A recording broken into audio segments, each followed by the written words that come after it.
DCB മീഡിയയുടെ പുതിയൊരു വീഡിയോയിലേക്ക് സ്വാഗതം. പുതിയ UDF സർക്കാരിൻ്റെ കീഴിൽ 2026 ഓണക്കാലം അടിപൊളിയാകുമെന്ന സന്തോഷ വാർത്തയാണ് ഇപ്പോൾ വരുന്നത്. ഓണത്തിന് ഇത്തവണയും സൗജന്യ ഭക്ഷ്യക്കിറ്റ് വിതരണം ഉണ്ടാകും. ഇതിനൊക്കെയായി സപ്ലൈകോയ്ക്ക് 253 കോടി രൂപ സർക്കാർ അനുവദിച്ചിരിക്കുകയാണ്. ഇതുൾപ്പെടെയുള്ള ഓണക്കാല ആനുകൂല്യങ്ങളുടെ വിതരണത്തിൻ്റെ വിശദാംശങ്ങളിലേക്ക് കടക്കുന്നതിന് മുൻപായി ചാനൽ ആദ്യമായി കാണുന്നവർ സബ്സ്ക്രൈബ് ചെയ്യുക, വീഡിയോ ലൈക്ക് ചെയ്ത് സപ്പോർട്ട് തരിക, ഫേസ്ബുക്കിൽ കാണുന്നവർ പേജ് ഫോളോ കൂടി ചെയ്യുക. പുതിയ UDF സർക്കാർ അധികാരമേറ്റതിന് ശേഷമുള്ള ആദ്യ ഓണക്കാലം വരുന്നത് പരിഗണിച്ച് പ്രധാനമായും റേഷൻ വാങ്ങുന്നവർക്കും ക്ഷേമ പെൻഷൻ വാങ്ങുന്നവർക്കുമാണ് സർക്കാർ ഭാഗത്തു നിന്നുമുള്ള ആനുകൂല്യങ്ങൾ പ്രധാനമായും എത്തിച്ചേരുക. ഓണമാസമായ ഓഗസ്റ്റ് മാസത്തിൽ റേഷൻ വിഹിതം കുറവുള്ള നീലവെള്ള കാർഡുകാർക്ക് പതിവ് പോലെ സ്പെഷ്യൽ അരി ലഭിക്കാനുള്ള സാധ്യത തെളിഞ്ഞിരിക്കുകയാണ്.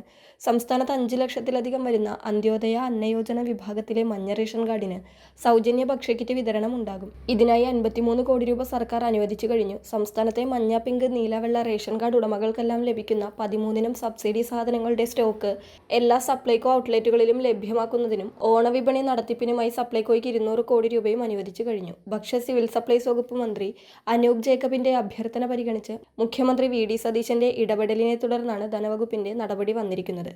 ഈ തുക ചിലവഴിച്ച ശേഷം കൂടുതൽ തുക ആവശ്യമുണ്ടെങ്കിൽ സർക്കാരിനെ വീണ്ടും സമീപിക്കുമെന്ന് മന്ത്രി അനൂപ് ജേക്കബ് അറിയിച്ചു. മുൻ സർക്കാരുകളൊന്നും ഇത്രയും തുക ഒന്നിച്ച് അനുവദിച്ചിരുന്നില്ല എന്ന് മന്ത്രി അനൂപ് ജേക്കബ് പറഞ്ഞു. ഓണവിപണി ഇടപെടൽ കൂടുതൽ കാര്യക്ഷമമാക്കാനും വിലക്കയറ്റം നിയന്ത്രിക്കാനുമുള്ള മാർക്കറ്റ് ഇന്റർവെൻഷൻ സ്കീമിൽ നിന്ന് തുക അനുവദിക്കണമെന്നും മന്ത്രി അനൂപ് ജേക്കബ് ആവശ്യപ്പെട്ടിട്ടുണ്ട്. സംസ്ഥാനത്ത് ഇത്തവണ കഴിഞ്ഞ വർഷത്തെ പോലെ മഞ്ഞ റേഷൻ കാർഡ് ഉടമകൾക്ക് മാത്രമാണ് സൗജന്യ ഭക്ഷ്യക്കിറ്റ് വിതരണം ഉണ്ടാവുക എന്ന് ഉറപ്പായി കഴിഞ്ഞു. പിങ്ക് കാർഡുകാർക്ക് കൊടുക്കണമെന്ന ആവശ്യം ഉയർന്നുവെങ്കിലും പരിഗണിക്കപ്പെട്ടിട്ടില്ല. അതുപോലെ കഴിഞ്ഞ വർഷം ഓണത്തിന് 2 മാസത്തെ ക്ഷേമ പെൻഷൻ തുകയാണ് 62 ലക്ഷത്തോളം വരുന്ന സാമൂഹ്യ സുരക്ഷാ ക്ഷേമനിധി പെൻഷൻ ലഭിക്കുന്നവർക്ക് ലഭിച്ചത്. ഈ വർഷവും 2 മാസത്തെ ക്ഷേമ പെൻഷൻ തുകയുടെ ഒരുമിച്ചുള്ള വിതരണമാണ് ഗുണഭോക്താക്കൾ കാത്തിരിക്കുന്നത്.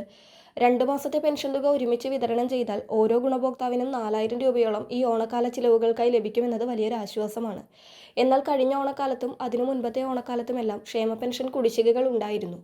അതിനാൽ തന്നെ സർക്കാരിന് ഓണമാസത്തെ പെൻഷനോടൊപ്പം നൽകുവാനുള്ള ഒരു കുടിശ്ശിക പെൻഷൻ കൂടി ചേർത്ത് വിതരണം ചെയ്താൽ മതിയായിരുന്നു. ആ രീതിയിലാണ് കഴിഞ്ഞ തവണയെല്ലാം 2 ക്ഷേമ പെൻഷൻ ഗഡുത്തുക ഓണക്കാലത്തെത്തിയത്. എന്നാൽ ഇപ്പോൾ നിലവിൽ ക്ഷേമ പെൻഷൻ കുടിശ്ശികയൊന്നുമില്ല. കഴിഞ്ഞ കുറേ മാസങ്ങളായി മുടങ്ങാതെ എല്ലാ മാസവും ക്ഷേമ പെൻഷൻ വിതരണം നടന്നു വരികയുമാണ്. അതിനാൽ ഓണത്തിന് ക്ഷേമ പെൻഷൻ 2 ഗഡു നൽകണമെങ്കിൽ സെപ്റ്റംബർ മാസത്തെ ക്ഷേമ പെൻഷൻ അഡ്വാൻസായി ഓഗസ്റ്റ് മാസത്തെ ക്ഷേമ പെൻഷനോടൊപ്പം ചേർത്ത് വിതരണം ചെയ്യേണ്ടി വരും. ഇത്തരത്തിലൊരു വിതരണം ഓഗസ്റ്റ് മാസത്തിൽ ഉണ്ടാകുവാനാണ് ഏറ്റവും കൂടുതൽ സാധ്യത. മാത്രമല്ല, ഓണക്കാല ചിലവുകൾ കൈകാര്യം ചെയ്യുന്നതിനായി ക്ഷേമ പെൻഷൻ ഗുണഭോക്താക്കൾക്ക് ഓഗസ്റ്റ് മാസത്തിൽ നേരത്തെ തന്നെ ക്ഷേമ പെൻഷൻ വിതരണം ആരംഭിക്കുകയും ചെയ്യും. ഓഗസ്റ്റ് 2ാമത്തെ ആഴ്ചയ്ക്ക് ശേഷം എപ്പോൾ വേണമെങ്കിലും ഓണക്കാല ക്ഷേമ പെൻഷൻ വിതരണം ഉണ്ടാകും. ഒരു മാസത്തെ പെൻഷൻ അഡ്വാൻസായി നൽകിയില്ലെങ്കിൽ ഓഗസ്റ്റ് മാസത്തെ തനത് പെൻഷനായ 2000 രൂപ തന്നെയായിരിക്കും ഗുണഭോക്താക്കൾക്ക് ലഭിക്കുക. സർക്കാർ ജീവനക്കാർക്കൊക്കെ ശമ്പളത്തിനു പുറമെ ബോണസും ഉത്സവത്തെയും മറ്റും ലഭിക്കുന്ന സാഹചര്യത്തിൽ സാമൂഹ്യ സുരക്ഷാ പെൻഷൻ ലഭിക്കുന്നവർക്കും 2 മാസത്തെ പെൻഷനെങ്കിലും ലഭിക്കുവാനാണ് ഏറ്റവും കൂടുതൽ സാധ്യത. അതുമായി ബന്ധപ്പെട്ട ഔദ്യോഗിക അറിയിപ്പ് എത്തുമ്പോൾ തന്നെ ചാനലിലൂടെ നിങ്ങളെ അറിയിക്കുന്നതാണ്. ഇതുപോലുള്ള ഇൻഫർമേഷനുകളെല്ലാം ഏറ്റവും ആദ്യം ലഭിക്കുന്നതിനായി ചാനൽ സബ്സ്ക്രൈബ് ചെയ്യുക, പേജ് ഫോളോ ചെയ്യുക. മറ്റൊരു ഇൻഫോർമേറ്റീവ് വീഡിയോയുമായി വീണ്ടും കാണാം.